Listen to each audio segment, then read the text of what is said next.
Today I explain you chapter 14 simple applications of tools of demand and supply।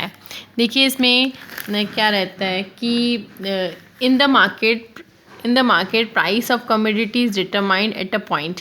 देखिए market में किसी भी commodity की प्राइस एक पॉइंट में डिटरमाइन की जाती है जहाँ पर जो कमोडिटी की डिमांड रहती है वो किसके इक्वल रहती है, सप्लाई के। मतलब demand for commodity is equal to क्या रहता है, supply of commodity. The price at which demand for and supply of the commodity becomes equal is termed as equilibrium price. देखिए वो प्राइस जहाँ पर जो डिमांड एंड कमोडिटी की supply क्या रहती है, दोनों इक्वल रहती हैं, वो उन्हें क्या बोला जाता है इकोनॉमिक्स में, इक्विलिब्रियम प्राइस।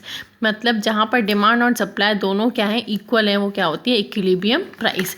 मार्शल की डेफिनेशन इसमें लर्न कर लीजिएगा। अब देखिए कि डिमांड फॉर अ कमोडिटी क्या होता है। किसी भी कमोडिटी की डिमांड क्या होती है, the demand for the commodity is made by buyer.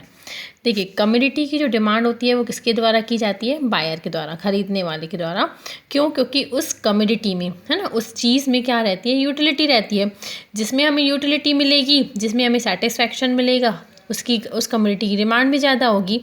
In practice the demand for commodity is govern by the law of demand. देखिए द डिमांड फॉर कमोडिटी, जो कमोडिटी की डिमांड रहती है वो लॉ ऑफ डिमांड के द्वारा क्या रहता है, गवर्न रहती है। That is higher demand by consumer at lower price and less demand at high price. देखिए किसी भी कंज्यूमर के द्वारा हाई डिमांड बहुत जो डिमांड रहती है वो कम प्राइस पे रहती है, और जो कम डिमांड रहती है वो हाई प्राइस पे रहती है ना। देखिए अगर कंज्यूमर की डिमांड ज़्यादा है तो वो लोअर प्राइस है, उसकी प्राइस कम होगी। अगर डिमांड कम हो जाती है तो प्राइस क्या होते हैं, ज़्यादा। देखिए अगर प्राइस ज़्यादा होंगे तो डिमांड कम हो जाएगी। ओके, अब सप्लाई ऑफ कमोडिटी क्या रहता है कि ये सेलर के द्वारा होता है ना। कमोडिटी की सप्लाई कौन करता है, सेलर करता है ना।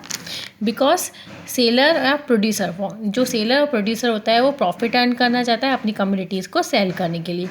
In practice the supply of commodity is govern by law of supply. और ये किससे गवर्न होती है, लॉ ऑफ सप्लाई से। मोर क्वांटिटी ऑफ द, देखिए लॉ ऑफ सप्लाई में क्या है, more quantity of the commodity is supplied eight high price. जो ज़्यादा कमोडिटी की क्वांटिटी रहती है वो हाई प्राइस पे सप्लाई की जाती है, और जो लेस क्वांटिटी की होती है वो लो प्राइस पे। ओके, तो जो सप्लाई कर्व रहता है कमोडिटी का वो लेफ़्ट टू राइट जाता है। अब इसके कर्व पढ़ लीजिएगा, और ये इसके साथ आपको ये भी क्या करने हैं, सीखने पड़ेंगे, क्योंकि अगर एग्ज़ाम में आपका ये वाला आंसर आ रहा है तो उसके साथ आप डायग्राम्स भी करेंगे। तो डिमांड फॉर कमोडिटी का ये डायग्राम हो गया, and demand supply of commodity का ये डायग्राम हो गया।